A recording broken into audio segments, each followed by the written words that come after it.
Take me on home to the asylum. Never alone in the asylum. Anarchy ruled, it was wild, but through it all you never smiled. Joke's on you, I'm in your head, so look who's laughing now. Remember in Arkham City, I'm vibing! I killed your girl, so pretty. That was 16 the night times you the let detail. me die. But when I looked you in the eye, that's when I knew we'd be together. Look who's laughing now. I'm stuck in your head and I'm laughing. I feel you with dread and I can't stop laughing. Your parents are dead and I can't stop laughing. What else can I do? Now I'm part of you. I am the clown, prince of crime. And we've had a hell of a time. You're part of me, I'm part of you. And now there's nothing left to do. I just can't wait till I'm in control. Who'll be laughing then? Catch me outside, how I about drove you round that? the bend and I'm laughing.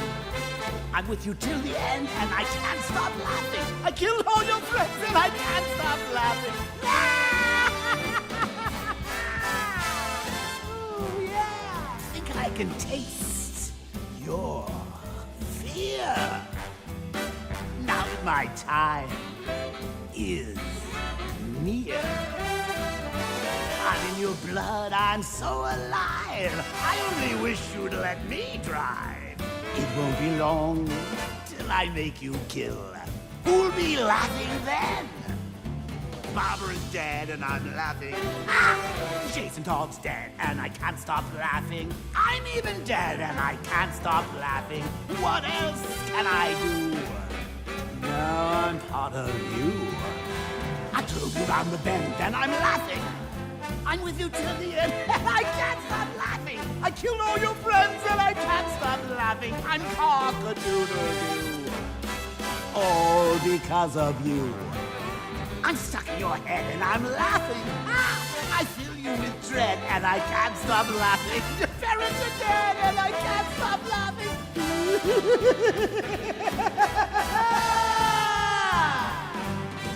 I'm stuck in your head and I'm laughing. I filled you with dread and I can't stop laughing. Your parents are dead and I can't stop laughing. What else can I do? Now I'm part of you.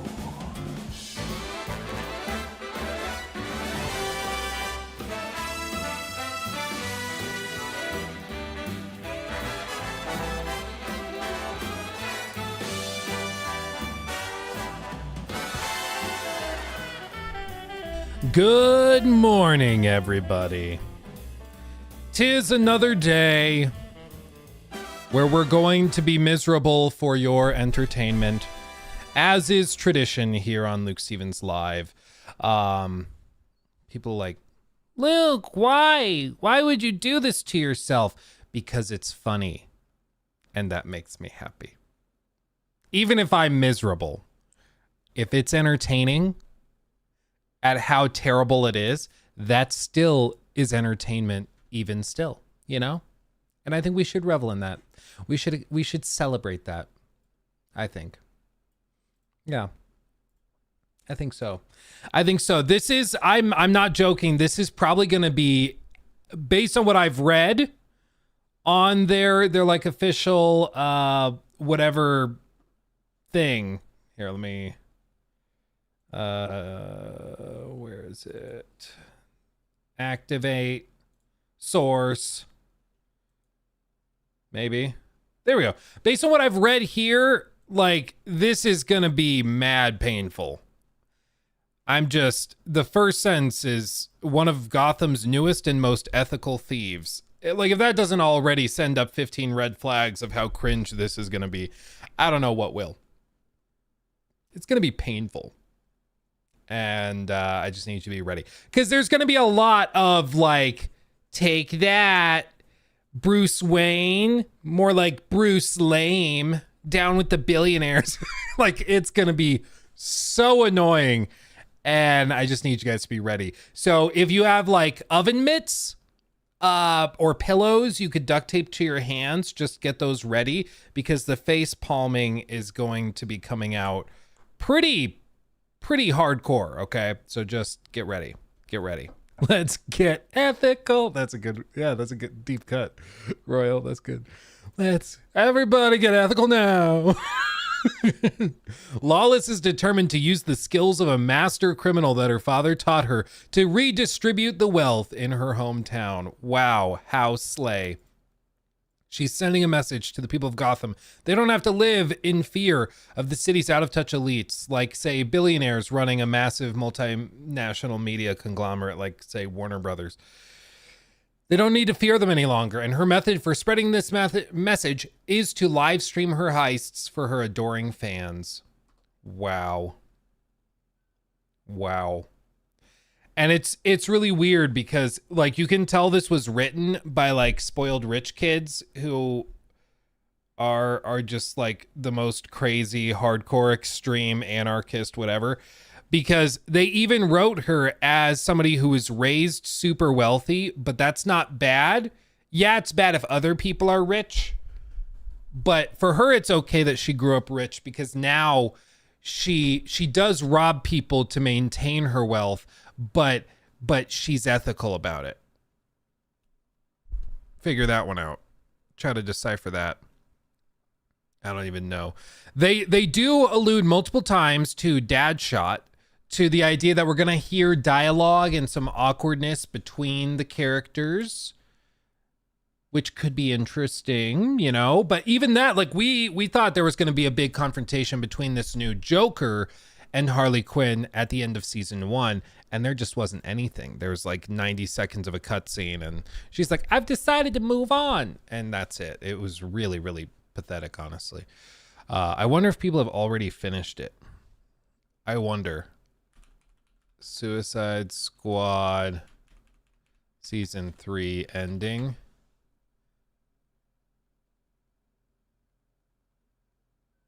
Yep. People have already finished it. No way.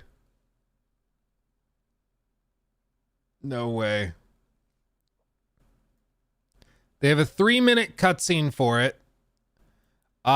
We won't spoil that yet. I'll keep this pulled up because in case you're not aware, basically how they have this set up is that you typically grind for about anywhere from 3 to 10 hours. Kind of depends on how much stuff you want to put up with. But if you grind that out, you can eventually get to the point where you unlock the character and then you're good to go.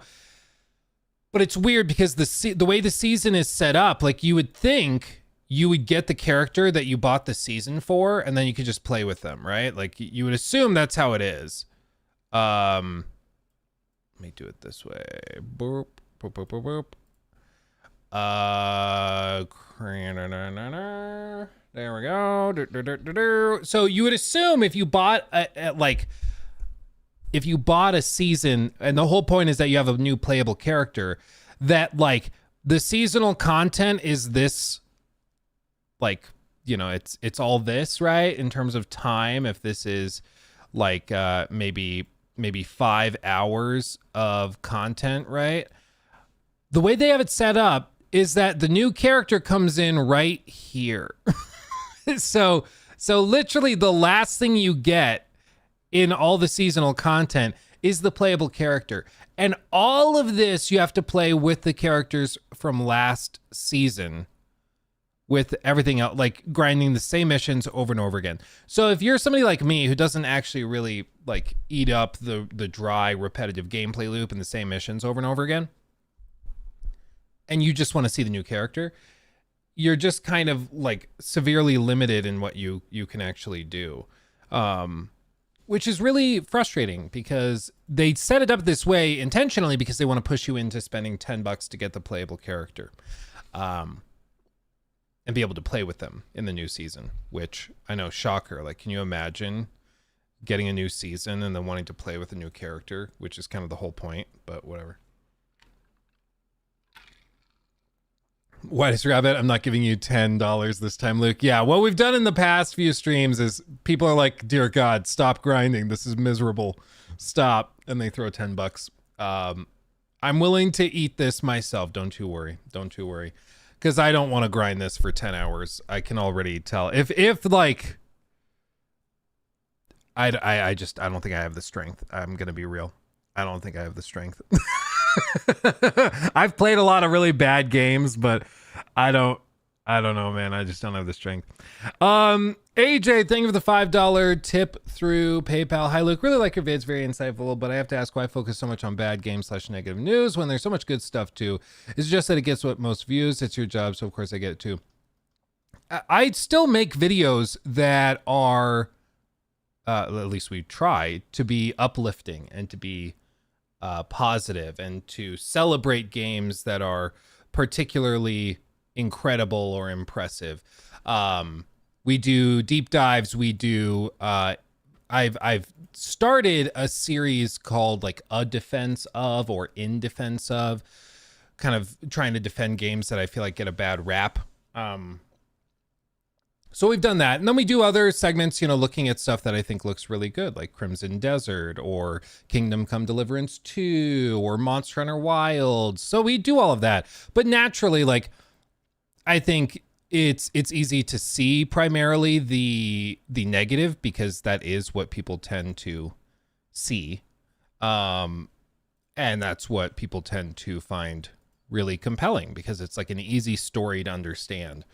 Where it's like, oh, the new Starfield expansion launched. If it's good, you're going to be like, okay, and go play it yourself. If it's bad, you're like, why is it bad? And you just want to find out more about it. So you watch the breakdowns and you watch people explain why it's bad and you really deep dive into it. So it just comes with the territory. And beyond that, I've also said this in like reviews. A review, it's really common, even for a positive review, for like 70% of it to be breaking down issues or frustrations you have, and then 30% of it to be positive. And part of that's just because if you like something in a game, you just say, I like it. I really like how Monster Hunter has all of these weapons that can be customized, and I really like how they handled the animation of the monsters, and you can describe all the things you like. But that doesn't take a whole lot of time. In a review or a critique format, when you say something that you don't like, you have to justify it. And so naturally there's going to be more time spent showing why that doesn't work. If in Star Wars Outlaws I say, hey, I think the AI is really stupid, I could just assert that, but that won't be compelling to people who might want to go buy the game. And so if I want to prove that point, I have to show clips, I have to explain in more detail what that means, that the AI is bad. Look, standing 5 feet away, I take out this person with a roundhouse punch, and this person doesn't hear that. That seems insane to me. They don't flank properly. They behave in these stupid ways. So just there, like, you spent way more time describing something you didn't like, even if you liked other things, in comparison. So it just comes with the territory. I think right now the general sentiment is that there's a lot of negativity in the games industry, but it's also because we're just in a dry year and there hasn't really been a lot of particularly amazing things, even though the really good stuff that we've eaten up have been paired with other frustrating behaviors from big companies. Like, you can say, yay, PS5 Pro, we got new gaming hardware on the console side, but then it's like egregiously priced and it's really, really expensive and prices out a whole swath of people who would have otherwise been interested. So, there's just things to be frustrated by right now. I think that that's just where we are. Next year's going to be insane. Next year, we might even have a problem with people failing to look at things skeptically. But that's kind of where like the skeptical look videos I started last year with games that were getting really hyped up for no reason, or just because people liked the idea of the game, but they weren't looking at them critically anymore. So we started trying to encourage people to get expectations in check.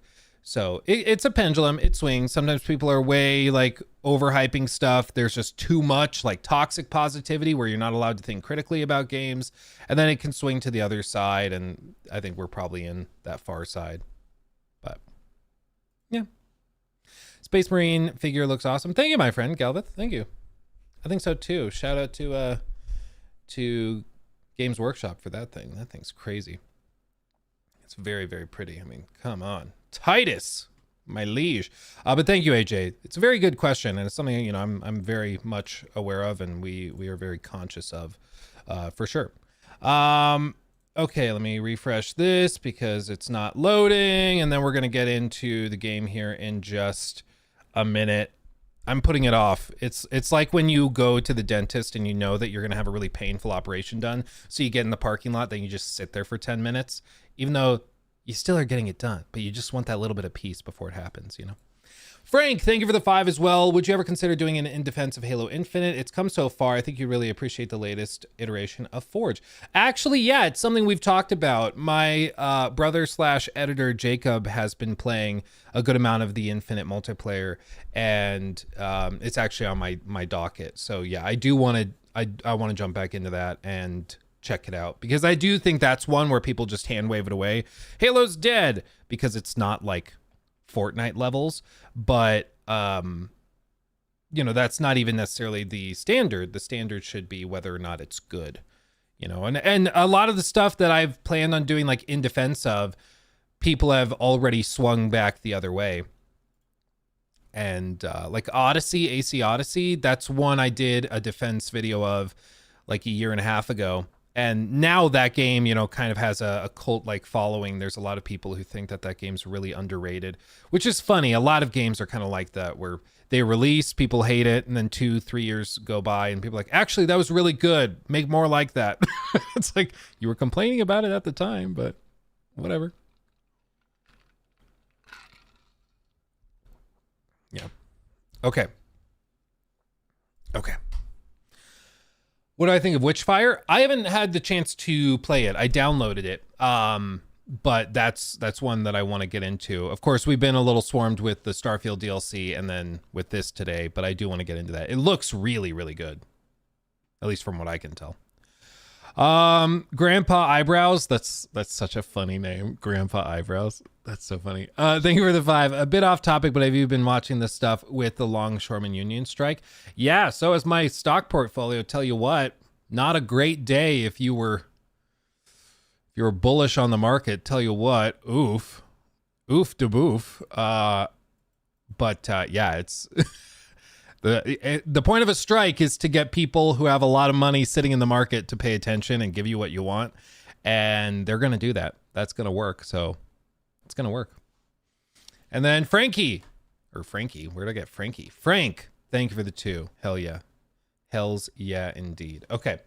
Let me close that so I can pull up this tab so I can see the lovely people over on Twitch who are popping off as well. Thank you, Vrumgun, I think, 1. Thank you for subbing with Prime. Amir Madonis, thank you for resubbing 7 months. Ooh, baby. Hey, Luke, keep up the great work, buddy. Stay true. Absolutely. Thank you, my friend. Love to have you here. And Igaravito, I think. Thank you for 3 months. Ooh, baby. Hey, Luke, I have a Series X and I use the Logitech G Cloud as a companion. Should I upgrade to the ROG Ally Extreme if I only have an Xbox library? Thank you for your stream. There's rumors of an Xbox specific handheld coming, so it might be worth waiting for that. The ROG, the reason I like the ROG more than the Steam Deck, I know it's heresy, is because it runs Windows, not like a Linux wrapper thing.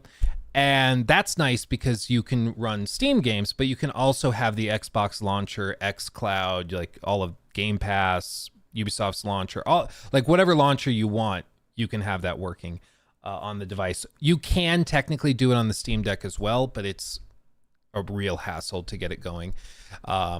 So that's the primary reason. But if you are looking for something Xbox specific, I think probably you could wait, honestly. You could probably justify waiting. And with that, a hype train started over on Twitch. Thank you, my friends. And then Robo Arcadia 76. Thank you for subbing at tier 1 over on Twitch. Thank you, my friends. Thank you, my friends. Appreciate you. Drink every time you cringe, Luke. Let's get weird. Dude, I'm going to die. It's going to be, I'm telling you guys, this is going to be rough. Spec Ops also, thank you. 20 months, damn, almost 2 years, and how things have grown. Happy for the success you're seeing. Between you, ACG, and Legendary drops, the work days are easier. Thank you, my friend, and I'm glad to have you here. Yeah, it is crazy. It's been 2 years, and we've come like a surprising way in 2 years. Tell you what. Let me turn off this. Boop, boop, boop, boop. Oh yeah, in case you guys missed it. I accidentally finished the Shattered Space expansion yesterday afternoon. Didn't realize it was going to be that short. A video will go up on the main channel later today about it. But yeah, I accidentally finished it. It's like really short. I think I finished it maybe like 4 hours total. There are side quests. There's side stuff to do for sure that maybe stretches it like maybe to 8, maybe 10 if you're really slow. And if you're like under leveled, but it's very small for $30. It's really, really short. The writing is painfully dry. It's just really disappointing for me. I was hoping it would be a Far Harbor or Nuka World style thing with a ton of new crazy stuff, interesting storylines and stuff, but it's just more praise be to the snake. All must serve. Like, it's so painful, dude. 8 hours if you're mentally challenged. I've seen some people on their Reddit that are like, I'm now at 15 hours and I'm having a great time. I'm like, are you just like so toasted you're just passing out in your chair and you're not even playing? I don't know how it takes that long. Anthony, I won't spoil anything, but somehow the way this expansion ends is more disappointing than my like joking, not being serious. Like, oh, it would be so stupid if they did X. They did worse than that. Okay. It's really frustrating. Okay. And then last thing to call out before we get into it. Couple of these, then we're going to get into Suicide Squad and start that segment. Okay. Jacob, buckle up because we're about to do it. Spencer, thank you for the 2. Drink every time. Oh, I did read that one. Space Waver, thank you for the 5. Steam Turn-Based Fest is up. What's your favorite turn-based game? Favorite of all time, Baldur's Gate. Kind of has to be. Other turn-based games that are worth checking out are, of course, like Persona's games. All the Persona games are really good. Fire Emblem, Three Houses. Love that. What else is there? Rogue Trader, that's a good one. There's a lot. Jinx, thank you for the 5. Digital Foundry thinks we'll get a custom OS for the Xbox handheld. Let us all imagine an entire OS designed by the team responsible for the Xbox app for Windows. Oh, yeah, I don't know if I'm super thrilled about that. Maybe they'll figure it out. They are finally merging the Game Pass app and the Xbox app together on mobile, though. So they're merging those. I don't know why they were separate apps to begin with, but I guess now they're going to be the same. There we go. Blake, you going to go over Tom Henderson's report on AC Shadows? I actually was about to film a full video on it, but there's not really anything new in it. It's just like Star Wars Outlaws sold less than 1 million, almost certainly according to his sources. And developers have been begging for delays, but corporate wouldn't give it to them until they saw how bad Star Wars Outlaws was received, which, like, again, I think we already knew all of that. So to me, there just wasn't enough to like make a whole video on. But I mean, it's pretty much what we knew before, just confirmed with more sources.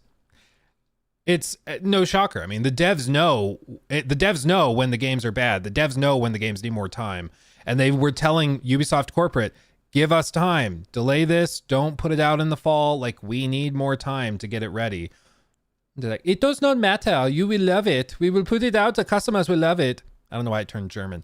But they just didn't care. They just tried to force it through. And then Star Wars Outlaws kind of woke them up. Nope, we kind of have to have it polished and ready to go. So people that were saying they're cutting Yasuke out of the game, like, that's just, tell me you don't know anything about game development without telling me you don't know anything about game development. It was really, really bad. Really bad. Really stupid if you think that they were able to cut Yasuke out. They might, like, cut some dialogue. They could do that, trim some little bitty stuff up, but Yasuke is still going to be in the game. Anybody who's like, they'll just swap him out for, like, a Jin Sakai style guy. Like, you kidding me? I didn't realize we were playing a new game, a new type of game where we all go around in a circle and say something stupid. You win. Like, it's so bad. It's so bad. Okay. Removing the rap music. I mean, they unironically might be removing some of the like hip hop stuff and redoing some of the music, because that's the thing. I don't know how you could possibly defend that. I don't know how you could possibly defend. Like, they are insisting that they were not pandering with Yasuke, trying to appeal to like black gamers specifically. But then whenever Yasuke, who was like, he came with a bunch of Jesuits. Like he was not. I heard some people on a Twitter clip, they were calling Yasuke an African American. He's not from America, you dingus. Like, what are you talking about?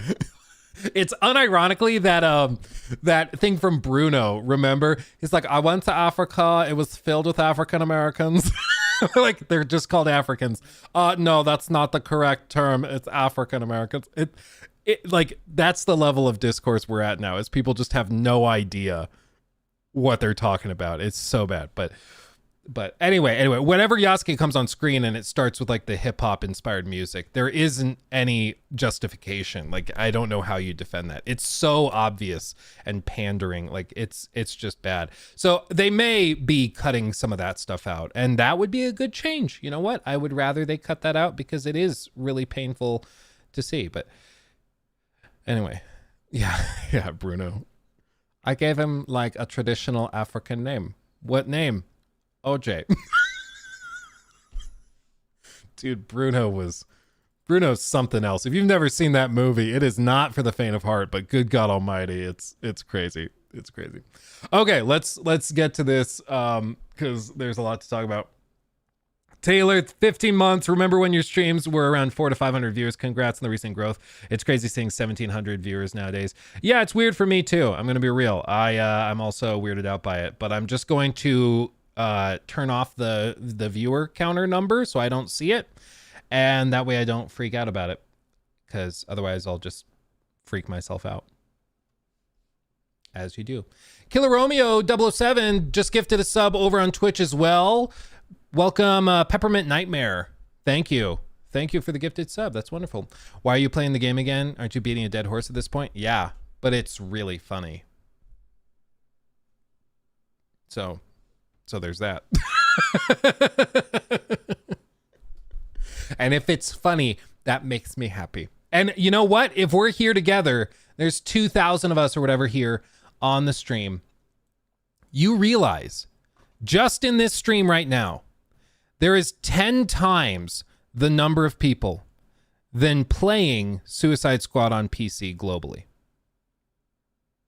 We have 10 times the number of people watching me go through this trial and tribulation. Just let that sizzle. Just let that sink in, okay? This, bear in mind, like, it just kickstarted. This is when they were doing maintenance. So there were only like 24 or 25 people that had the game open while they were doing server maintenance, kickstarting the new season. But it unlocked, and you see they have not even shot up. When was this? 14, 15. Yesterday, they had more players. Now, granted, yesterday was part of the weekend, so they had about 30 more players. But still, like, there's not a whole lot of excitement, it seems, even within the Suicide Squad community for this. And if we go to the subreddit, typically when I come in here, there's some people still very excited about it. And even now, there's a lot of people that in the subreddit are just not loving it. They're not connecting with it.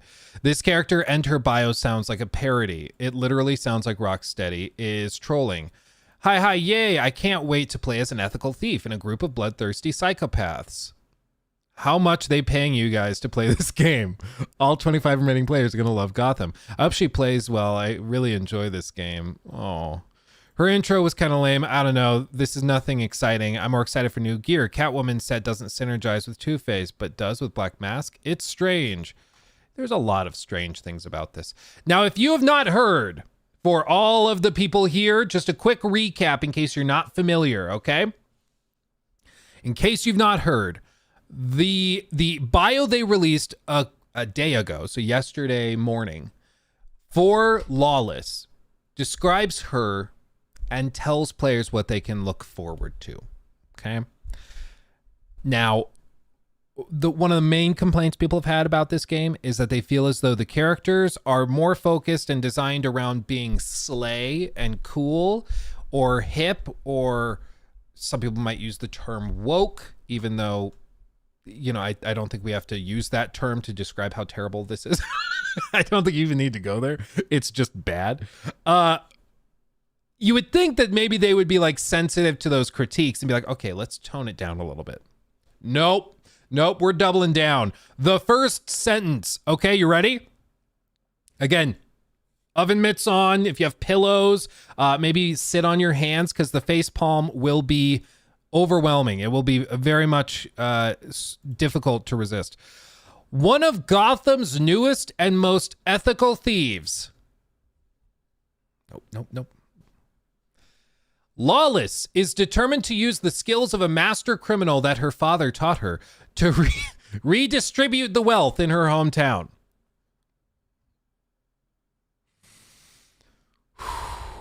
She's sending a message to the people of Gotham that they don't need to live in fear of the city's out-of-touch elites. The pot is calling the kettle black, I think. And her method for spreading this message is to live stream her heists for her adoring fans. And then they describe how she grew up very wealthy, benefiting from the crimes of her father. But then she realized that the poor people in the city were suffering. So she started robbing from the rich to be rich again after her father went away to prison. But it's okay now because she streams it. You know, it's like all those streamers who talk about like how tough it is to be like working a minimum wage job. Meanwhile, they're sitting in like a $5 million mansion wearing nothing but Gucci clothes. It's like, it's okay because they're saying the right thing, even though they are, by their own admission, part of the problem. That's just her. She'd fit right in at TwitchCon, I'll tell you what. She wants the technology Brainiac has because of the ability to sell it. So there's that. She uses anti-gravity tech to move around, so we'll see how that plays. She gets huge damage. She can create micro black holes. Okay, that's basically the profitability of this game, so it's getting really meta. And then her different play styles, which is kind of like the skill trees this game has, are influencer. I'm somebody who is technically an influencer, and I cringe at the term. Like, I can't stand it. I just can't. Revolutionary is the second skill tree, and thief.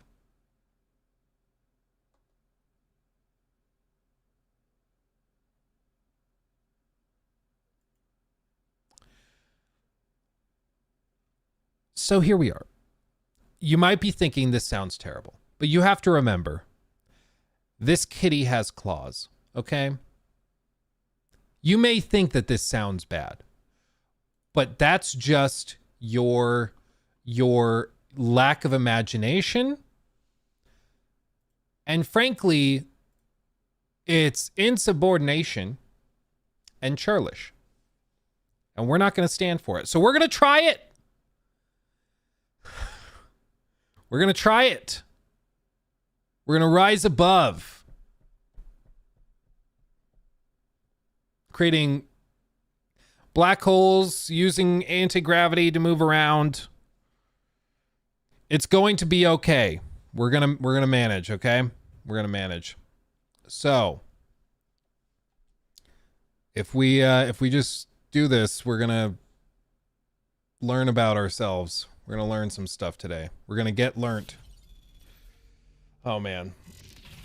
Oh, man. Where'd the controller go to swap the inputs? Okay. Again, I don't know how this is going to go, but I think we all have a feeling this is going to be difficult. The one potential saving grace, which I will reaffirm, is that we do technically...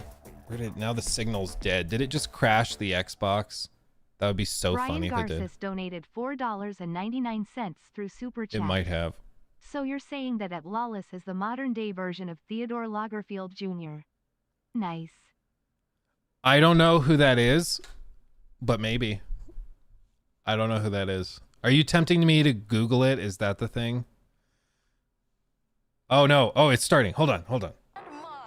Now Metropolis is under siege and it's being suppressed in media. I had to get in there and do something. Okay, I had some help from the Suicide Squad. Thanks, Dad. Shot. Anyway, Brainiac's been doing this mega colonizing shtick across multiple dimensions. So I've been exploring, documenting, and making plans. Unlike some people. We'll work on that when they get here. So, where is here? I mean, look at this. What even is this, Brainiac? Actually, first, I have something to show y'all straight from Brainiac's lab.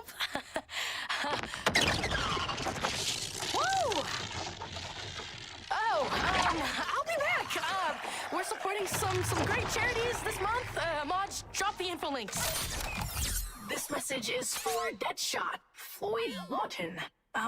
Hey, Dad, it's me, Zoe, which you know, obviously. So I broke a few rules, but I had very valid reasons, okay? Columbus, some cool Catwoman memorabilia, and I found your favorite space cop, if you can be cool about it. Listen, things are spicy and I shouldn't do it alone, so, you know, come pick me up. Wow. In the first, 90 seconds... She calls the Suicide Squad colonizers. When she said she was stealing Catwoman memorabilia, she was really witty and said Columbus instead of stealing. Dude, it is like a parody of itself. It straight up is. There is a term, okay, in internet culture. Does anybody know what it means to be a Poe or Poe's Law? Do you know what I'm talking about? So Poe's Law is an adage. This is just reading straight off the Wikipedia page. It's an adage of internet culture which says that without a clear indicator of the author's intent, any parodic or sarcastic expression of extreme views can be mistaken by some readers for sincere expression of those views. In other words, when you get so far to the end of the outrageous spectrum of whatever we're talking about in this case, it's the really, really cringe, slay college campus Tumblr. I don't even know how to describe this, but you know the types. When you're so far on that edge of that extreme, you can't tell the difference between when they're serious or if somebody is making fun of it, which is why people are saying that this sounds like a parody of these types of games. This sounds like a character that was designed by people making fun of Suicide Squad Kill the Justice League. But no, it's real. They actually thought players, because bear in mind, this was probably made a year and a half ago before the game launched.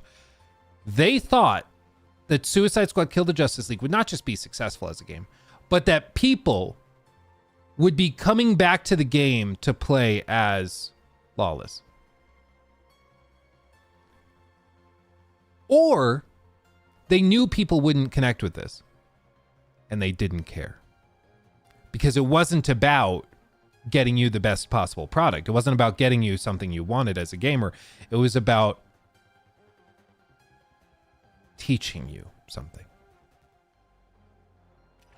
Which is why people have disconnected from it. This is the one thing, there's many things gamers can't stand, but one of the most significant and potent poisons to any game is when you have contempt for gamers.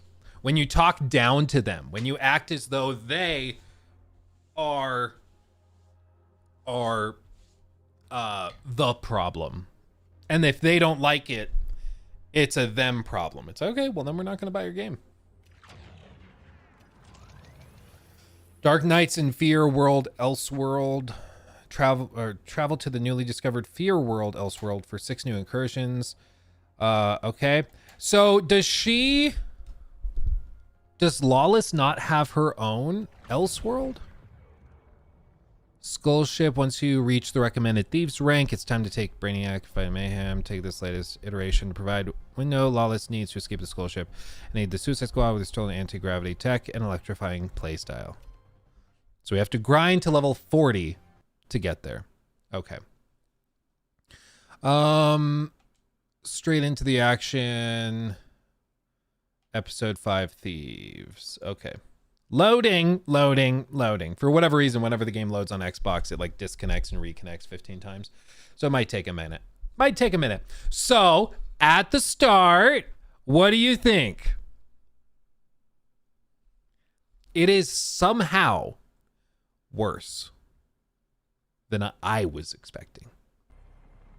Somehow.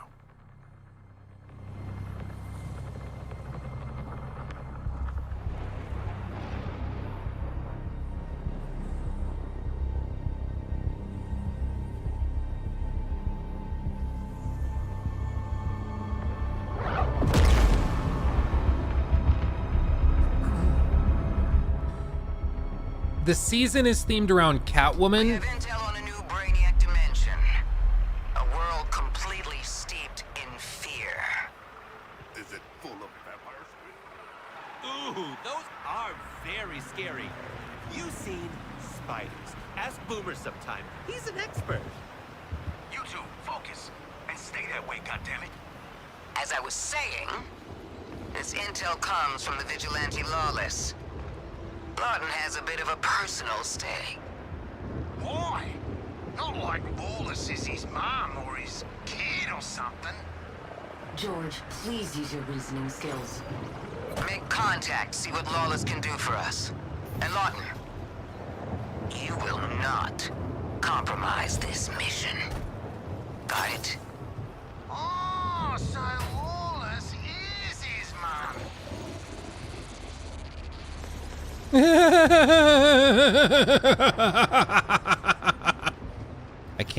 I can't, man.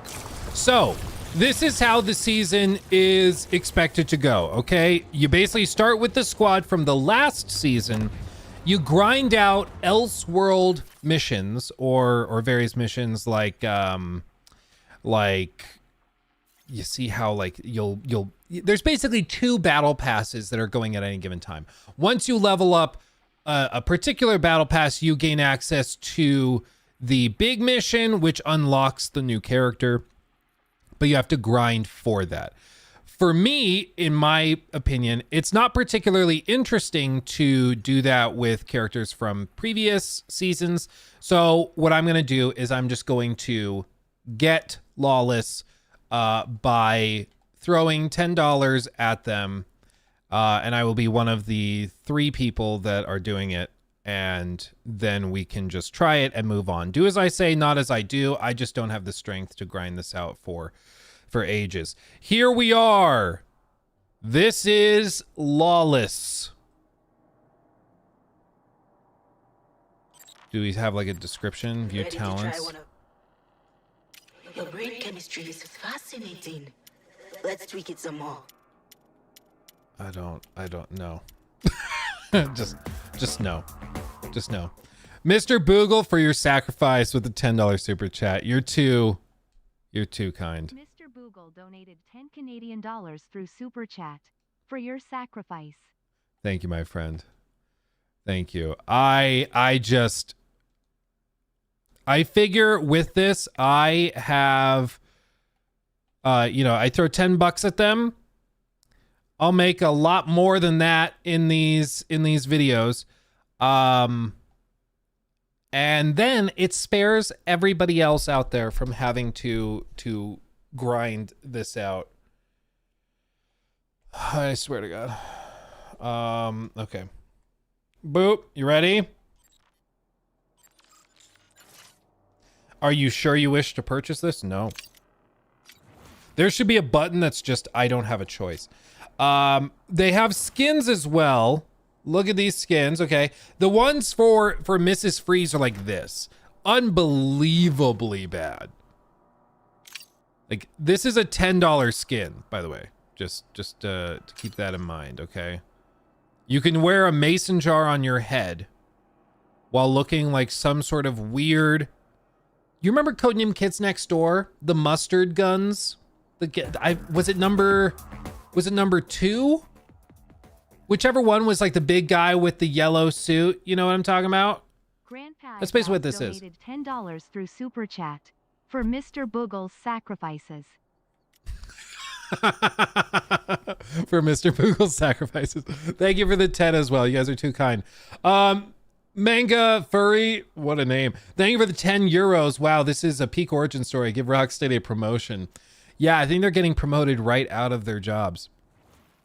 Seems like this. I'll give them this. This is not the worst skin that I've seen for this game. Now, to be fair, it's not saying a whole lot because the standards were pretty low. But this one also not bad. This is at least something original. This is like a new 52 style. These aren't bad. I'll give them this. These skins are not the worst that I've seen. This new this new season. I'll give them that. Okay? Credit where credit is due. Some of the ones they've released are horrifyingly stupid and bad, but others, like, you know, this is just ridiculous. I understand it's historical, but it looks horrible. But some of these, okay, I'll give them credit. Not bad. Not bad. Okay? Having said that, now I have to try to remember how to add her to the squad. So just a second. Squad. It's frozen. Oh, it's slowly rotating. Come on. Episode 5 Thieves. Okay, whatever. I don't care. Squad. Okay. Matchmaking. No. I need to load out. I need to swap carry. I think I have to quit the session entirely. That's right. Okay, hold on. We'll add her to the squad, then we'll try her. Give me a second.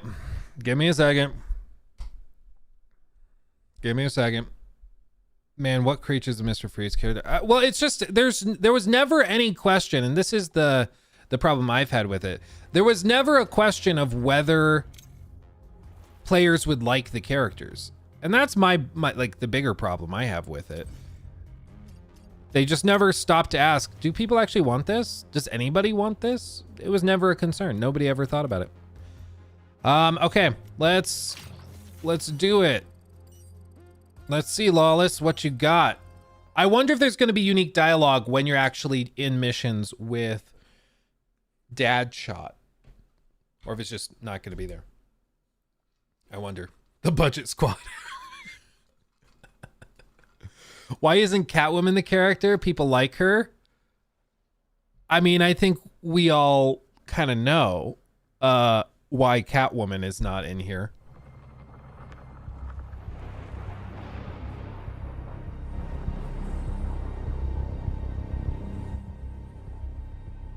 Do we get the dialogue again? No, wait, did it not save? Why is she not standing there? You can take the boy out of Gotham in his dimension, but you can't, It didn't save. What What are we looking at here? Okay, well...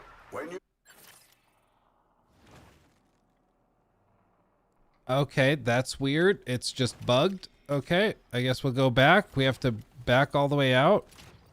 Maybe I screwed up. Maybe I didn't hit like save or something. She's not even in the game. But it's okay. They're ethical about it. They didn't steal my money. They were ethical. Didn't you hear them say that? Okay, Lawless. Loadout. Maybe do I need to customize the loadout or something? Maybe that's what they want. I haven't like tweaked any of these, but villain synergy, whatever. Grenades, I'm gonna take that one. Sharky Boy doesn't need it. Maybe we just have to like tweak the loadout so it's unique.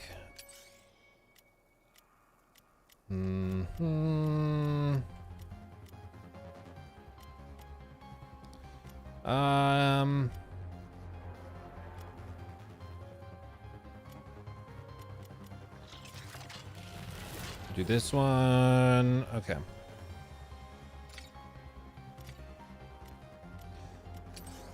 And okay, back out. Okay, she is there. We are set. We are in season the right, yeah, we're in the right episode. Play.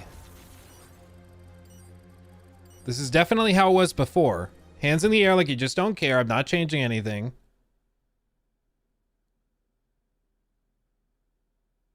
Let's see.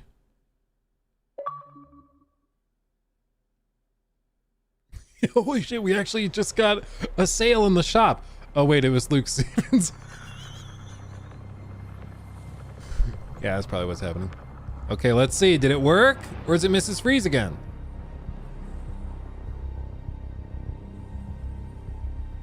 Nope, she's there. Okay, it worked this time. I was like, what am I gonna do if there's just, if you can't play with her? Like you buy it, you just can't play. They're like, what a fitting way to wrap this up. I could explain where this came from, but it's easier to show y'all. Okay. So character design. Again, not the worst we've seen. Mrs. Freeze definitely takes that cake, but not the worst we've seen. I'll give him that. Little electro trail when she runs around, but that's because of the stuff I have equipped. Lois Lane here, Metropolis, reporting on the latest. Okay, let's see the movement. I guess we should just say dimensional. You hold down right bumper, she just kind of floats. Until now, we've seen the invasion of protection Oh, this is from weird. other realities into our own. So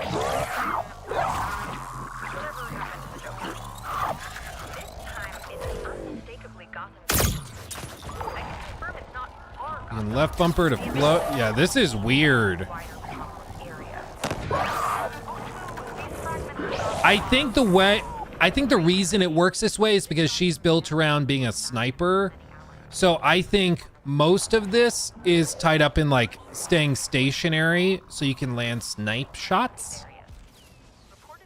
But it's very different from the other characters. It's like very, well, literally floaty. She's just turning off gravity. It's very weird. Should we go pop some zits? Look, she's just falling. It's symbolic of the game itself.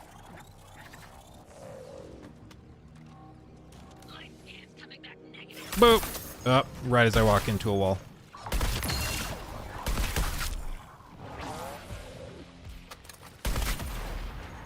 Cap. Do a little flippy jumps. Zip over here. Yeah, I understand why this girl is on fire. I understand why they have her set up the way she is, why she's so floaty. It just doesn't feel that good. Like compared to Harley, who's like swinging through the air, or Joker, who's exploding his way around.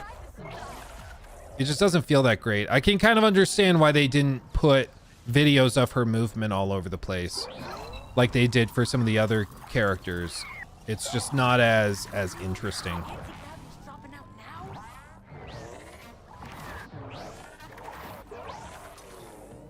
Yeah, it's really weird.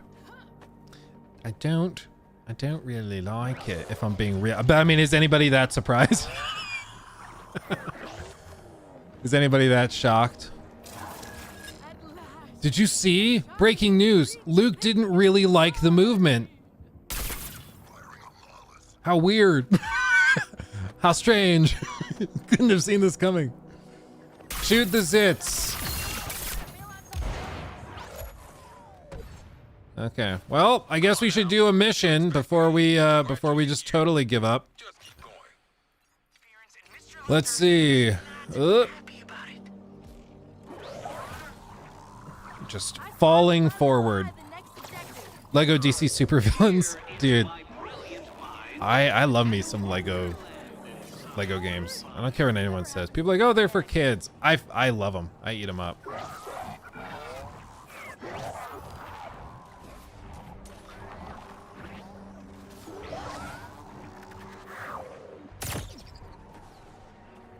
Okay. I'm trying to get the hang of it. It's super floaty because she's supposed to snipe stuff, but it's just weird. Just feels weird, man. Maintain position. Maintain position. Personally responsible for any contagion. Ow!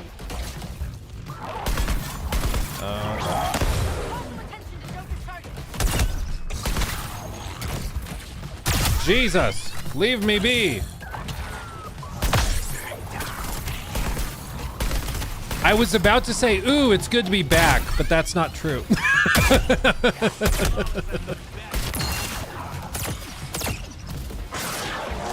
There it is, okay.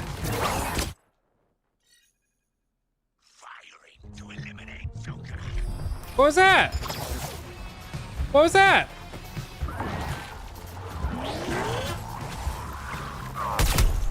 That was weird.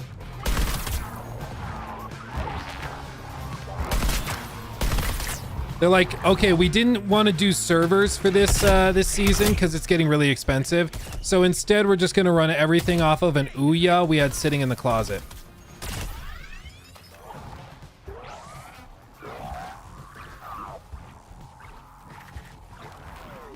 Like, seeing this, okay, like, I get it. I get why we're doing the floaty thing. It's just... Oh. There's just a difference between, like, being able to justify something. Oh, I touched the lava. That's why. This is their animation for the lava, touching lava. You just go to a black loading screen and then Joker sits on you. That's really what it is? Okay.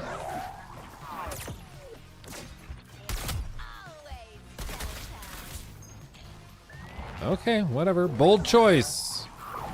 You just don't understand it, Luke. It's artistic. It was a choice. It's one of my icks is people defending really bad choices, being like, well, it was a choice. Like, yeah, everything is. Doesn't mean it was a good one.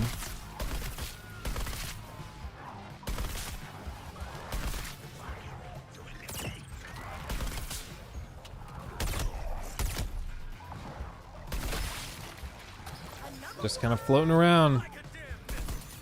I mean, is... Okay, let's see her ultimate. Let's see this. Little black hole. Oh, it doesn't even, like, pull them in or anything. It just does AoE damage. That's kind of too bad.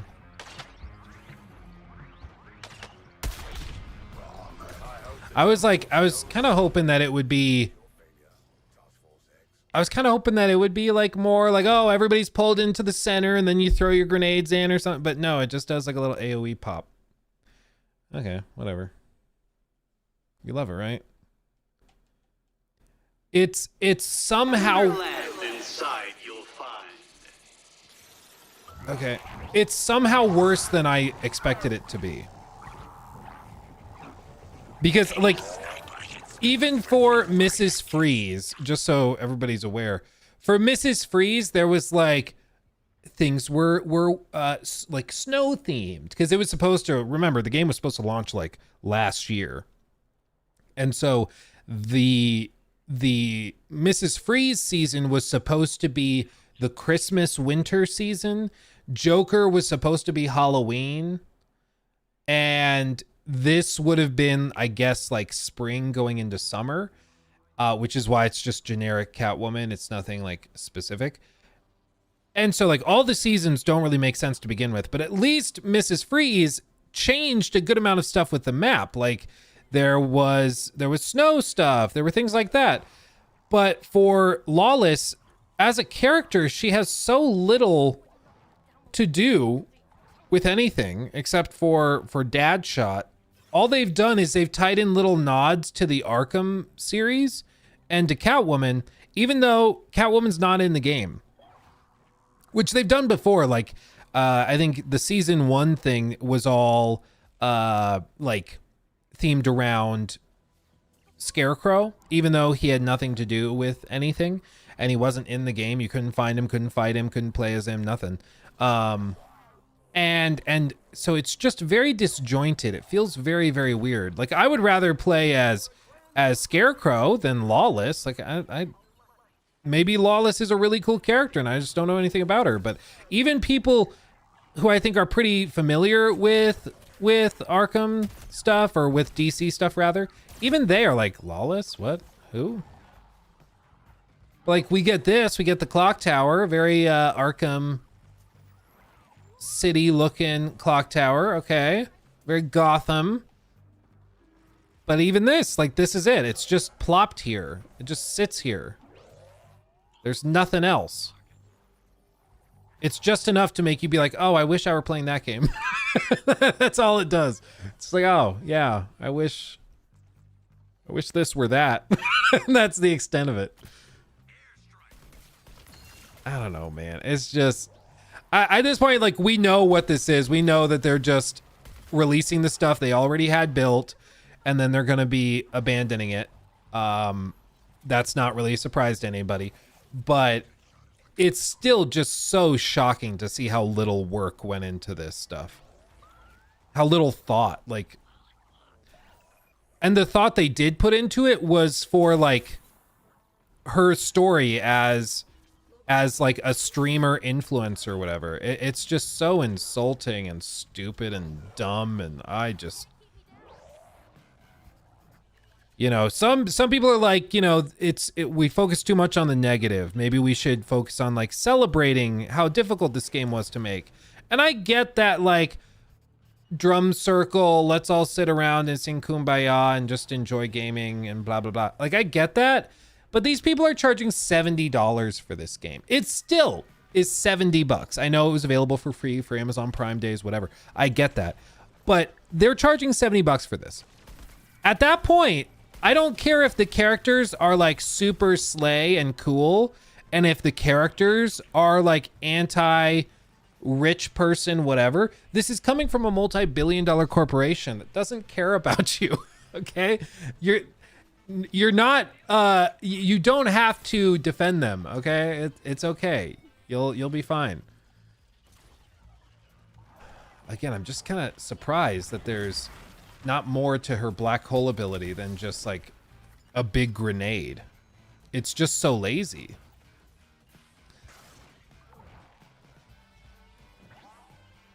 Man. Well, after this, I mean, already I feel like we've seen all that there is here. She's somehow less interesting. Her movements extremely boring. The Joker at least was, like, really flashy. She just kind of rolls or floats. Like, there's nothing else to really say. There's nothing else to really say. So should we watch the cutscene? Should we see what you could grind 10 hours to get? Should we see? Because I'm already at that point where I'm just like, there's just nothing here. Breaking all the rules. That's what she screamed. She even looks bored. Look at that. She's even tired of this. Please. Let me die. Give me back to God. I don't want to be here anymore. Stop the world. I want to get off. Okay, let's see what this cutscene is. Let's see this, okay? I don't have the strength. I thought I did. I just don't. Let's see what this cutscene is that could justify all of this, okay? Let me pull this up. Deactivate this source. Activate this source. Boop. Boop, boop. Okay. And then... boop. There we go. Okay. Let's see what this cutscene is. Let me swap my input back. And we'll persevere, whatever, together, okay? It will not justify anything. Well, so already we have a bit of a struggle because the opening cutscene is like, what was that? A minute long? Maybe. There we go. I kind of want to see that again in its entirety because it kind of cut off a little bit at the start. Suicide Squad Season 3 opening. Okay. 90 seconds. Lawbreakers already know what I'm about. I'm lawless. The lawbreakers already know what I'm about. But luckily for newbies, this is a good jumping on point. I did the whole Robin Hood thing in Gotham a while. That iceberg lounge party heist. Me and mine. Now Metropolis is under siege and it's being suppressed in media. I had to get in there and do something. Okay, I had some help from the Suicide Squad. Thanks, Dad. Shot. Anyway, Brainiac's been doing this mega colonizing shtick across.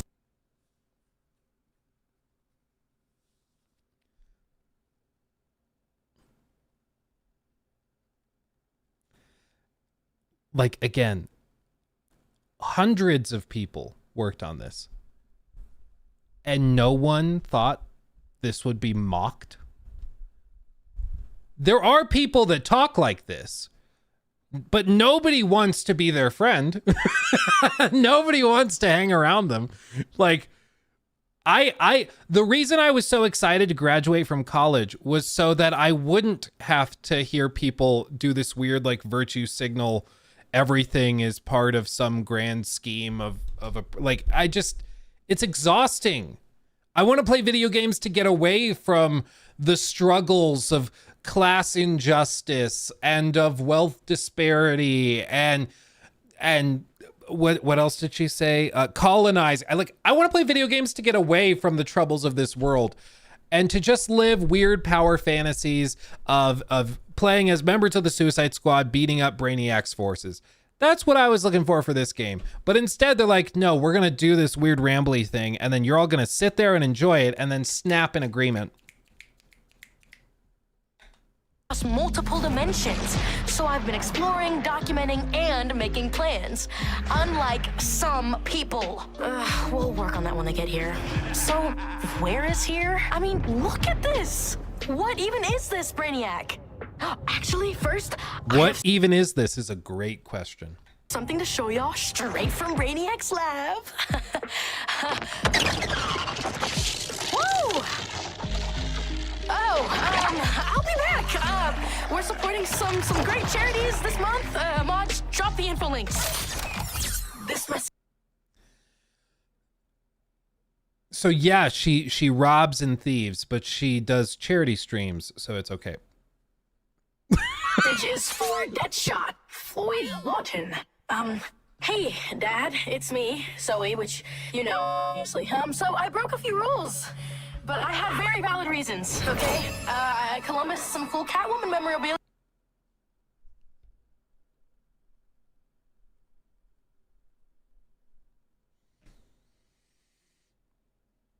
Oh, man. I Columbused some cool Catwoman memorabilia. Again, there's only two options.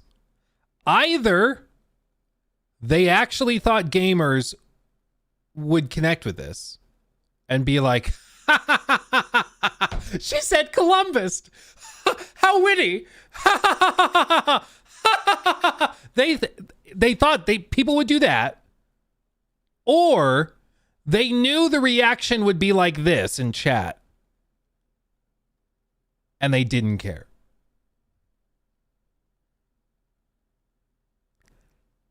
Neither option's good, but both options deserve failure.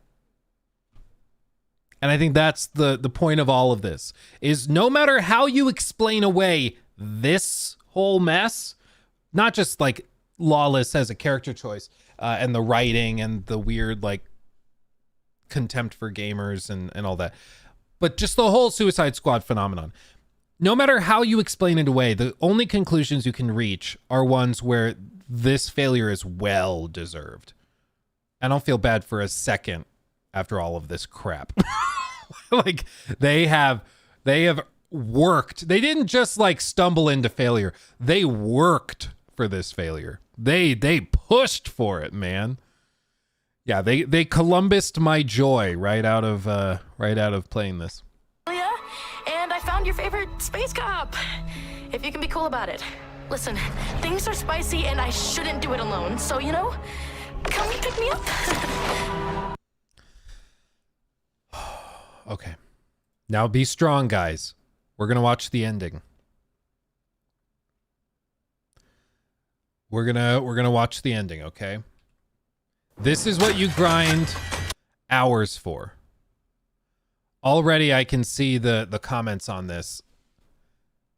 Everything about this screams Sweet Baby. Well, to be clear, so if you're not familiar somehow at this point, the references to Sweet Baby Inc., that is a consulting firm that I don't even know if they're still operational. I wouldn't be surprised if they shut down and went under a new name and are just still doing the same thing under a different like company name. But basically it was a company that consulted on games for sake of improving, I think specifically they said on their website, diversity, equity, inclusion, social justice, blah, blah, blah, like all the stuff you would expect. And they would go to companies and say, hey, we're going to consult on your game. And basically in exchange, we won't light you up on Twitter. And we'll help you either just try to increase diversity, or we'll even write your story for you, offer consulting writing, have our team help you with that. Suicide Squad is like one of their biggest projects. And by most accounts, they were the ones that like wrote all of this stuff. So they are like in many ways responsible for the way this panned out. Does that excuse Rocksteady? Absolutely not. Because again, you can have consultants you hire that you don't take the advice of. I've done like consulting on games, for example, some which ended up like being announced and then canceled, others that never saw the light of day, others that are still in production and will hopefully release one day.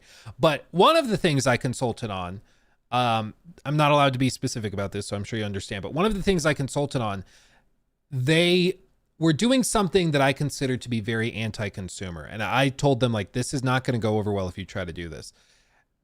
And I consulted on that, and I told them that as clearly as I could, and they did not take the advice. They stayed doing what they were doing. And that game ended up flopping, and it was a total disaster. Now, technically, I consulted in that project very early on. They got my feedback. They didn't take it. They, in my opinion, should have. But honestly, I don't think it would have saved the game regardless. But the point of this is that there are times where you could consult on a game and not take the consultant's advice. So just because Sweet Baby can say, hey, we consulted on this game, does not mean necessarily the game will be bad. It still is up to the company to take good advice and ignore bad advice. The problem with Suicide Squad is that they took all the bad advice, and it seems they didn't ask for good advice from anybody. And so what you get is just concentrated, terrible advice to speed run losing $200 million. So, with this, I can tell that like Lawless as a character was born out of those consultation sessions. And I think we all can tell that that was not born out of a careful consideration of what the fan base would want. This was done by those consultants, and the people at Rocksteady either agreed or were too scared to disagree, or were ignored when they disagreed on the choices that these consultants made. Again, regardless, it doesn't bode well for the company. But let's see what we've got. Let's see.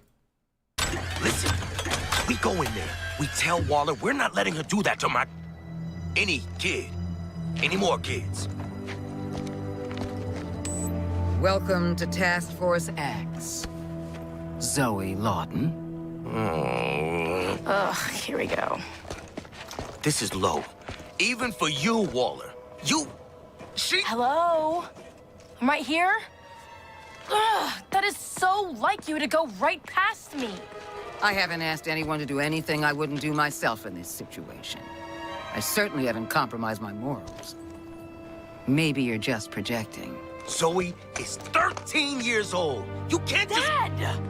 I'm 18. This is... Everybody catch your breath. Hold on. I know you're probably clinging to the desk or to your mouse. Just relieve the tension. Massage your hands. Loosen, loosen, loosen. And we're going to keep going. My choice, okay? I'm doing what feels right, which I thought you'd be all about. And I definitely do know what I'm getting into, okay? Yeah, girl. Don't let your dad tell you what to do, you rebel. Your dad's right. You can't go making life-altering decisions like that. I didn't listen to my old man. You want to end up like me? Have you ever even seen the bomb in your heads? Because I've gone over full schematics, and according to my information, y'all are the ones who let a shady government agency strip you entirely of your rights. Oh man, we're only halfway through. We're getting there, guys. We're getting there. We're getting there. Deep breaths. Oh my god. You let them inject you with a thing you didn't understand. Like, at all. Is this now turning like... Are they going to go like anti-vax on this? This is a twist I wasn't expecting. You let them inject you with something you didn't understand at all. Like, is that where this is going? What is happening? Like, this is a roller coaster, dude. I'm trying to follow. Man, I think the commenters are also right. I think they're right. I think the animation quality also took a nosedive.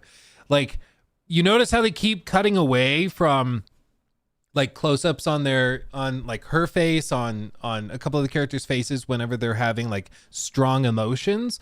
I think it's because like I don't think that they have their A team doing the animations and stuff. Like it does seem like it's not tip top like the first season was. Joker's stuff was at least well done. This seems rushed. But let's try to hold on. Agency strip you entirely of your rights. You let them inject you with a thing you didn't understand. Like, at all. And you ran headfirst into literally an apocalyptic war zone. Like, with explosion and destruction and everything. In my defense, I thought it was the best way to see you again. These fools... Dad! I've never seen that written out. What the hell does this even mean?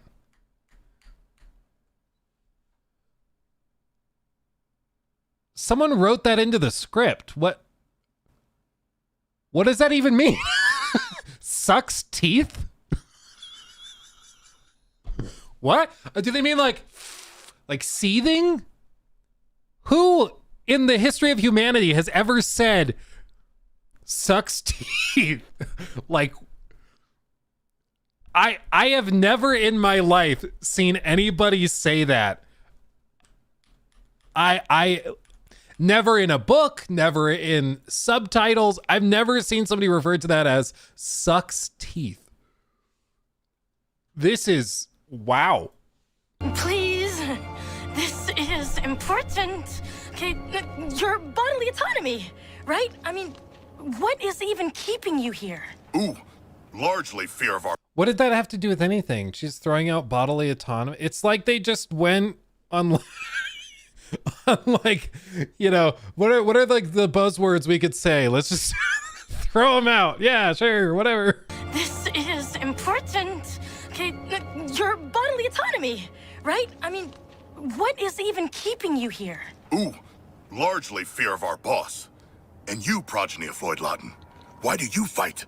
How many people get to say that they robbed an alien colonizer right under his nose and then kicked his ass? That's how we're all feeling what Deadshot just did right there.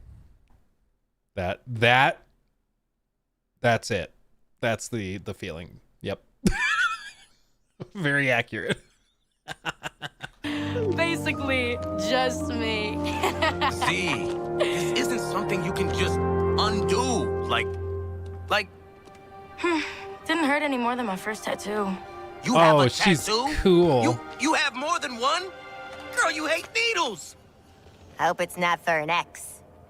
Tattoos are a rite of passage. Ink's already dry. Colonel Flag. What's the Wi-Fi password, General Boy Scout? I don't know. Just give me a few. I'll figure it out for myself. That's my girl.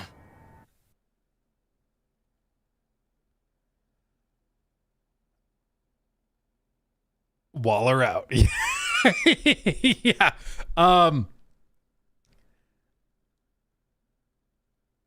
Yeah.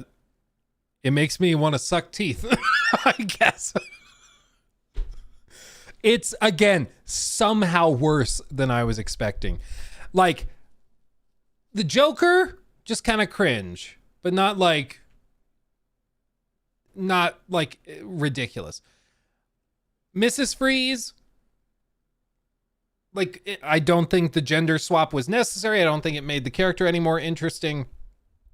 Just seemed like a weird choice. At least her movement was kind of different. But you know, very forgettable. And then there's this where just I don't even know what they could possibly have been thinking. It is baffling through and through, but it shows that this was like what they wanted to do. So all those gut feelings we had after like the first few months, where it's like I don't think the writing's there. I think like it feels like they're more focused on these other things and the activist side of things than they are in actually making an interesting DC story. Like, this is a 3-minute rant about taking on an alien colonizer and bodily autonomy, and then it goes weirdly like echoing anti-vax sentiments. Like, I don't know what the hell is happening. It's just bizarre. And then the weird like frustrated like hand thing, like I don't understand that either. It's just really, really bad. But again, if you ever feel like maybe Rocksteady, maybe they don't deserve all this mockery, maybe they don't deserve Luke making another video on the game, just remember, like, they thought you would watch this and go, be like, she's my main, she slays. And even if they didn't think you would respond that way, they responded that way to this writing. They put this scene together.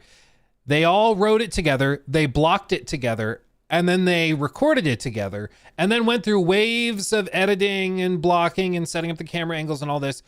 Taking weeks and weeks, touching everybody's hands at the studio, the lighting department, texture department, everybody.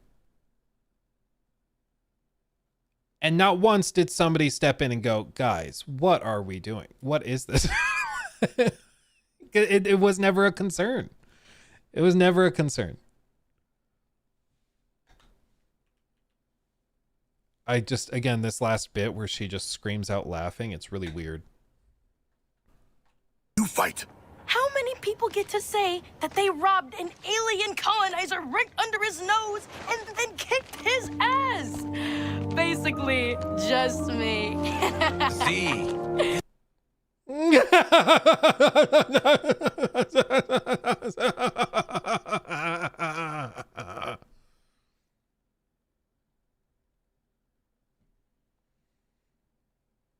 I have a pretty high tolerance for crap.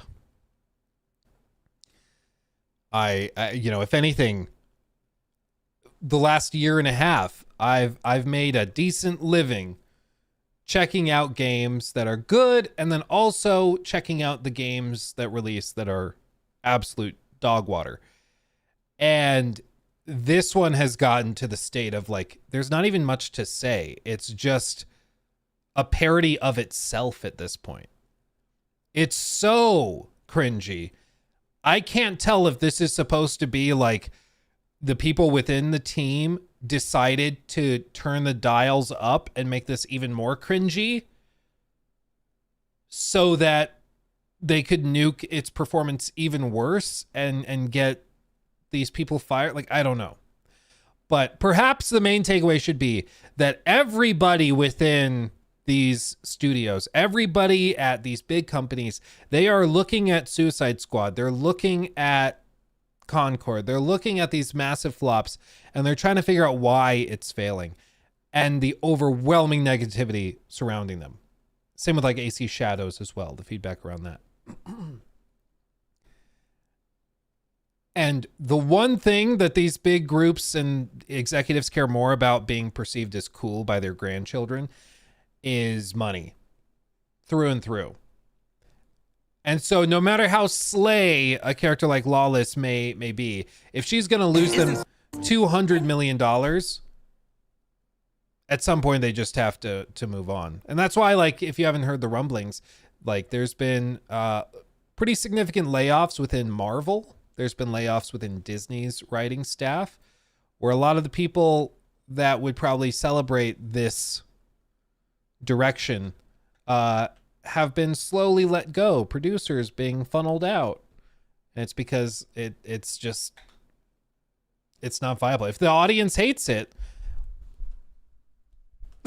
then like what's the point? If the audience hates it, they're not going to give you money. And I think it was all built on the premise, a false premise that was sorely mistaken, where Suicide Squad was built around this. Suicide Squad was built around the idea that gamers are over here. There's a big bubble of gamers, right? This is just gamers. These are the people that actively play it. It's their hobby. And they thought that there would be this other big group of people over here, which are, I don't know what you'd call them, maybe like casual gamers, maybe if we say that, or like maybe casual gamers. I don't know what you refer to them, but they're people that are not in the like gamer category, the hardcore gamer category, but they still might play a video game occasionally. And they thought that they could build a game that was just so slay that this group would be totally captured by it and eat it up. And they wouldn't need to appeal to these guys at all. And so even if they hated it, great. Because gamers suck. Which is, I mean, the sentiment echoed by a lot of these people that consulted on this game is the same thing. And that was a false premise, because it turns out the circles are not actually that separate. It turns out it's probably much more like this. You know, a little bit of overlap, or a good amount of overlap, and there's not that many people on the outside. And the people on the outside are probably more like mobile gamers, people playing Candy Crush, that are still classified as gamers, even though they're probably not like going to play a console game, right?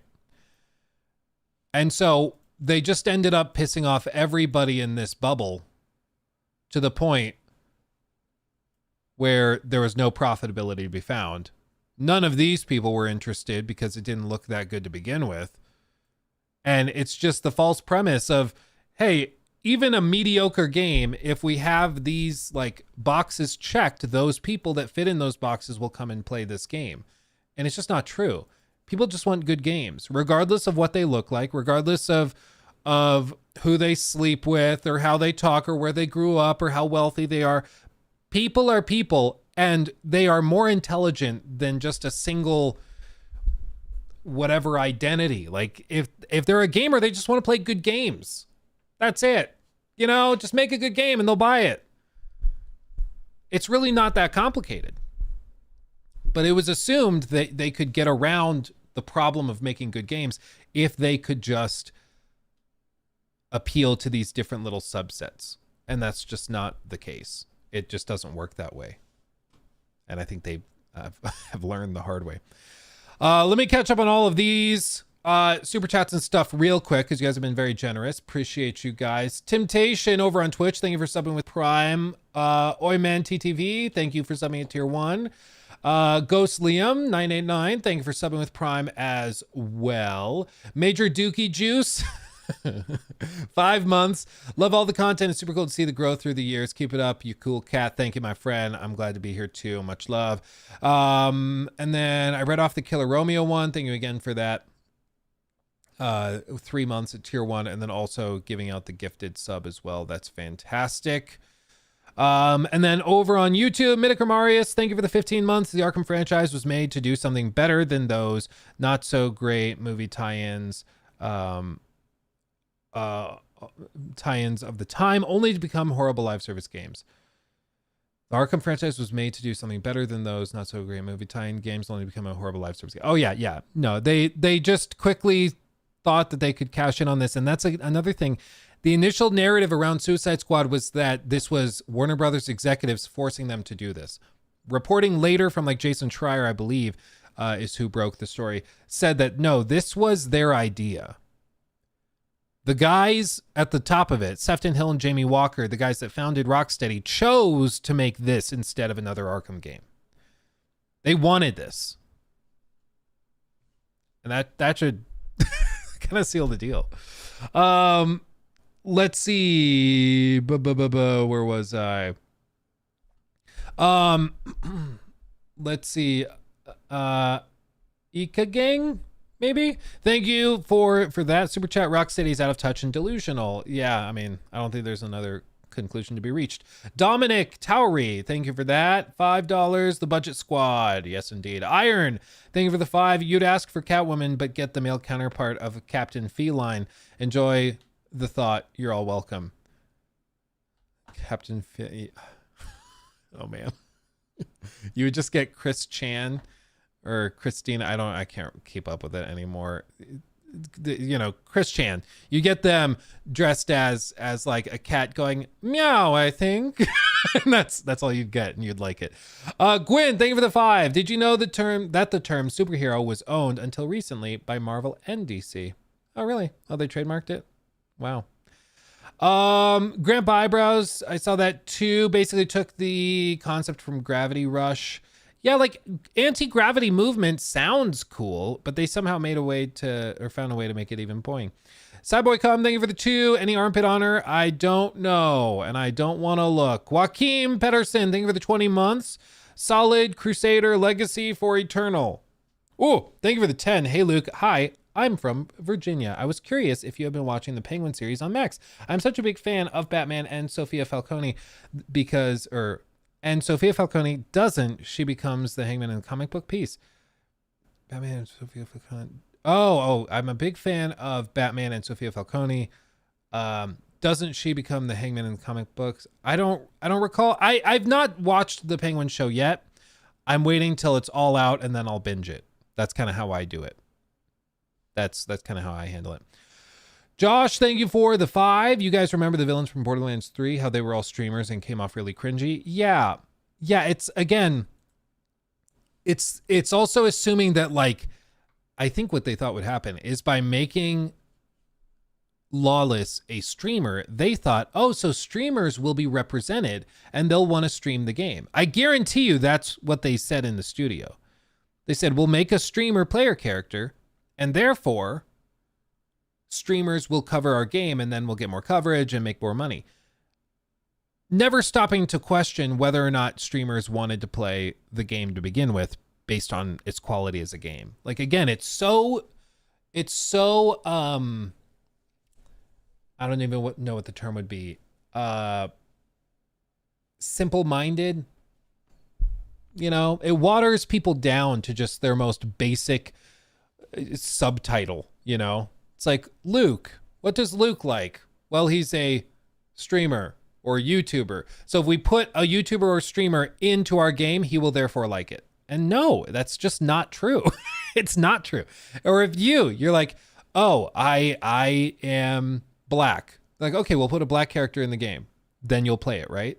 And you're like, no, is it a good game? Like, you're skipping over a pretty important part of this equation, you know? But it's just never entered into the thought process, I guess. Zeta, thank you for the very generous 32 euros. Thanks, Luke. Keep it up. Love from Holland. Thank you, my friend. Very, very generous. Thank you. And Holland, I'm jelly. I want to go to Holland. Sounds beautiful. ECEC, thank you for the 2. Please stop this torture. It took a while, but we finally did it. Astro Tutor, thank you for the $1.39. Appreciate you. Banana Blitz, thank you for the 2. I wish they would put the device in her head too. But didn't you hear her? She ranted about how you got injected with something you didn't even understand. Something, colonizer, something. What was the other? Bodily autonomy. She randomly threw that out. I don't even know, man. I don't know anymore. Oh, man. Native Fall, thank you for the 5. If I remember correctly, the Suicide Squad didn't have a choice and was forced to have a bomb. What the hell is she yapping about? Yeah, it's like they didn't even remember what they wrote. They put so little effort into it that they didn't check back, and none of the squad resisted the claims. They're just like, oh, yeah, you rebel, whatever Harley said. Like, again, the effort's just so low. Bender the Offender, very generous, $50. Jesus Christ. This is to cover everyone's medical expenses after listening to this nonsense. Thank you, my friend. I'm going to go, like, do they have walk-in therapy sessions? I know they have, like, walk-in chiropractic checkups and stuff, but maybe they have, like, a walk-in, talk to a therapist. Kind of like a priest where you go to confessional, but it's just, what happened, my child? I played an hour of Suicide Squad. Oh my God. Okay. Well, oh shit. Okay. Let me get a couple other priests in here. We need backup. Brian, thank you for that too. Rick Flag reveling in his prickness is funny though.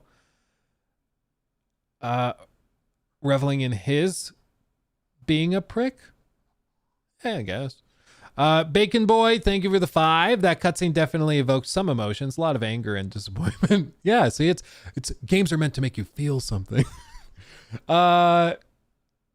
Huiz, Angelo, I'm sorry. Thank you for the 5 gifted memberships. Very generous. Thank you. Very nice. Very generous. And then Blake, thank you for the 5. These devs need to stop mocking their consumer base. It's all they have to make money, and don't do anything to piss them off. You think they wouldn't. Yeah, but that's the thing is, like, this last like 5 to 10 years has been built again on the premise that, okay, let me break it down a little bit more simply. Corporations and corporate America is built on growth. If you are not making the numbers go up, your numbers go down, right? Like it's pretty straightforward. There is no treading water, especially in the tech space, okay? So the problem with gaming recently, and this is something that Phil Spencer talked about because it's a problem for Xbox, is that the bubble is not getting bigger. If this was the gaming bubble in like 2019, and then this is the growth of the bubble by like, let's say 2024 or 2023, we'll say that 2023 is blue, was not really bigger than 2022, barely. And then 2024 has been pretty much identical. If anything, it shrunk a little bit. And this is the gaming industry, to be clear. So that represents spending, that represents users, that represents everything. So gaming grew a lot for a little while during the push of like live service, Fortnite popping off, battle royales, COVID helped a lot. People were in lockdown and got into gaming. So gaming grew a ton very quickly. And then these projects like Suicide Squad were greenlit during that boom time. Then it slowed down. People got much more picky. People got more cautious with their money. And they got devoted to specific games. So big corporations like Warner Brothers or like EA or Ubisoft, they started looking for ways to expand this bubble again. Because even if they make a game just as successful as the last one, that will upset shareholders. That doesn't work. You have to make the bubble bigger. And the assumption they made was that if there's a bubble over here of these people on Reddit, Tumblr, whatever, that we can appeal to by being super slay, we can make the bubble stretch out and encompass them too. And therefore the bubble will grow. The problem is these people don't play video games. And there's not that many of them. They thought this bubble was really, really big. The types of people that would hear Lawless rambling about that stuff and go, that is so awesome. I want to spend $70 on that and then also play the game for dozens and dozens or hundreds and hundreds of hours. That's just not, it's a false premise. It doesn't follow. It's nothing follows from that because it's not true. So they did this, spending $200 million trying to create this lasso that could outstretch and capture them. But in the process, they created something where maybe there were a couple of people that they captured in here, but a lot of other people were ejected out of the gaming base. They were so pissed off. Okay, I'll stop. They were so pissed off by how this was going that they just decided to bail on the game altogether. So they thought that it was going to like scoop up a bunch of these people and then maybe also like, you know, hook these people, make it an avocado. It still looks like a dick. But instead what they got was just kind of like a tiny little lasso over here. They didn't capture like any of these people except maybe like a couple. So we say it's like that. And then basically none of these people went over there because it's so bad and they just care about good games. And so they thought they would have this massive bubble that captures all of this and this new audience, but instead they got nothing. Because it turns out chasing down this is tantamount to just abandoning the core gamer base. Because they detest the pandering to this group so much, it turns them off completely. And so even though this pursuit was born out of just a desire to increase the numbers and try to expand the live service realm and make more money and make investors happy, it turns out it is so destructive to chase that it forfeits all of this. So what I think you'll see is smaller projects now greenlit. I think you won't see a lot of games in 3 to 4 years doing the Suicide Squad style thing. I think you're going to see a lot of these companies greenlighting live service games, but they will not be chasing this bubble over here because it's pretty clear that bubble, there's no money there. There just isn't. And that's all they really care about. You know, people can say, well, we don't like being preached to, and they're learning that we don't like being preached. These executives don't care about any of that. They didn't care about any of the social justice, whatever. They don't give a crap. They just thought that the numbers would go bigger. They thought that there was money here. Who cares how they, like, about the social whatever? Like, they don't care. They just thought there were money bags over here to chase. And they thought that they could do it while retaining this player base. But they took them for granted. And that's Suicide Squad in a nutshell, is they took their fan base for granted. They thought that they would still play this because it was a DC adjacent game from Rocksteady. And now they're suffering the consequences. Before we wrap this up, what is your prediction for player count right now? Nobody cheat, nobody look it up. Nobody cheat, nobody look it up. What is your guess for current concurrent players on Suicide Squad Kill the Justice League right now at whatever, 11:46 a.m. Mountain Time? Okay. New season dropped today. Big moment. You'd think you'd see a big spike, right?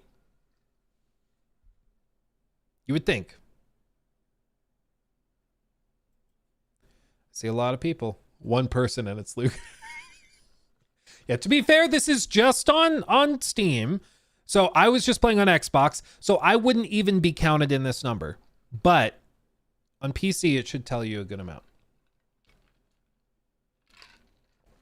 I see a lot of like 175, 220, 400, 5.7K, 2500K, 2500K. No, not that many. 2500, 2.5K, 1K, 409, 1.5K, 630. There's some good guesses in here. One Morbin, one more billion. They should be so lucky. You ready? You ready? Let me refresh. I'll get the final number. 223. More people were playing this last Tuesday at like 1 p.m. than are playing it right now at the start of a new season. Still more than Concord, sure. That's fair point. But you know what's really funny with all of this? If you rewound the clocks 2 years and you describe these games, if you described Concord, a brand new game from a brand new studio that Sony bought before the game was even announced, they were that confident in it. It was a game that was probably $200 million to make. A big live service PlayStation push. And you also described Suicide Squad Kill the Justice League back then, before the gameplay reveal. And then you also talked about Skull and Bones. What do you think? Like, what would you have predicted would be the most successful one? I don't think you would have said Skull and Bones. But it is. Yeah, technically, Skull and Bones has 392 times more players than Concord. Yeah, it's true. I think they still have one guy that has the game booted. He does it for the for the memes, not mooms. But like, this is what's so funny about the live service thing is it's so unpredictable that the opposite of what everybody thought was true ended up being true. People weren't even like roughly right. Suicide Squad lost roughly $200 billion according to the investor calls from Warner Brothers Discovery. Concord, there's mixed reporting on how much it actually cost. The numbers range from anywhere from 1 to 400 million. So 100 million to 400 million. And that could be worse depending on whether they try to relaunch it again. Could be worse depending on how much they paid to acquire the company. There's all sorts of other things. But Concord lost ridiculous sums of money. Skull and Bones also almost certainly lost tons and tons and tons of money. Its one saving grace is that it was primarily made in Singapore, Ubisoft Singapore. And I'm pretty sure it was Singapore, right? I think so. Yeah. Oh, it's written right there. Yeah. It's Ubisoft Singapore. And their salary rates are significantly lower than the salary rates in these areas where like Concord was made or where Suicide Squad was made in London. So their costs were much lower. So it probably, even though Skull and Bones was in development hell for a long time, it probably still cost way less to make than Suicide Squad and certainly Concord. But that's what's just so funny is that after all of this, did I say billion? I meant million. I'd be surprised if I said billion. Wow, I guess I did though. Million with an M. But with all this, it's just so funny that we all would have guessed Skull and Bones would be the least successful game. And it just isn't. And even when they do like new seasons, I mean, they had 2,600 players back late August. And you see they do some new seasonal updates. And bear in mind, this is just Steam. So this isn't even necessarily the Ubisoft Connect launcher. And again, none of this is console related. So bear that in mind. But still, really funny that everybody would have said Skull and Bones would have the lowest player counts. And it looks like it actually has the highest of any of those, which is really funny. Yeah. More billions. Well, yeah, Singapore, I think, is an expensive city to live in on the high end. But when we did it for a stream months ago, I mean, maybe more than months ago. It was like a year or two ago. But whenever we looked at Singapore's like wage rates for Ubisoft Singapore, because I was like, how are they still doing this? Like, Do they have a lot of talent there? And there are studios there. There's like, even Meta has an office there. I think Microsoft has some offices there. So there's a lot of software engineers and coders and programmers and stuff that work in that area. But at least when we looked at it back then, which it could have changed now, or maybe we were just mistaken at the time. But back when we looked at it, at least, it seemed like Singapore was markedly cheaper than like San Francisco or London, which could certainly help. Singapore's average salary is over 70K, but for data, like for software jobs specifically, I don't know. It's also tricky because in like London specifically, like those people make pretty solid money, but cost of living's stupid high as well. Yeah, everywhere is cheaper than San Francisco. That's fair. San Fran is insane. But anyway, with all this said, guys, I think we will call it there because I just don't have the strength to play more. And it's somehow more boring than I thought it would be. And it's even cringier than I anticipated. It's just painful. So I think we'll call it there. And I'll let Jacob start working on the video for all of this. It's just, they really are earning their failure. It's profound. But we'll do that later today. There's going to be a video going up on the Starfield DLC because I accidentally finished it within like an afternoon. It's really, really short. So we'll put that out. It's just been a rough couple days. But later in the week, we will be doing another video deep diving into Kingdom Come Deliverance 2 is the plan. And with that, we're going to be celebrating a game that I think looks fantastic. So it's not going to be all dreary and bummer. It's going to be really, I think, a celebration of a game that looks really solid. Real quickly, Derpleton, that's an awesome name. Thank you for the 5 Australian dollar dues. Don't know if it's been noticed or mentioned yet, but her backstraps aren't animated in the end video and just stick out. Oh, really?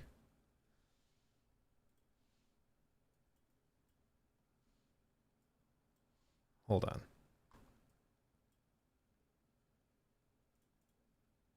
I'm going to mute it for my own mental health. Turn around. Do you mean the ones going down her back?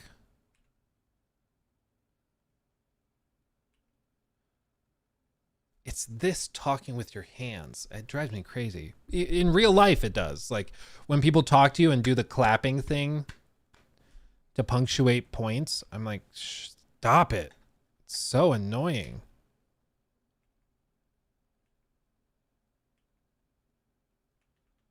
I don't see it. Because these front straps are at least waving when she moves around, but I don't know. Is this just a trap to make me watch it again? Is that what you're doing? Are you trolling me? Is that what this is? You got me. Well done. Well played. You did it. That's funny. Oh man. Anyway, thank you guys again. Very generous super chats, membership, gifting, Twitch subs. We had a hype train on Twitch, which I can't think of the last time we had that. So thank you all for being here. Appreciate you. You're all fantastic. As for Patreon, we do have the Patreon exclusive video that is in the works as well. So don't you worry about that. And what else? I don't know. We'll leave it there. Much love, everybody. I'll see you later. We'll be back tomorrow with the podcast, okay? Much love. I'll see you soon. Stay safe. Go touch some grass just to cleanse yourself of this, okay? Do me a favor, do that. I'm going to go do it right now. See you later. Bye-bye. Shout out to the chess club.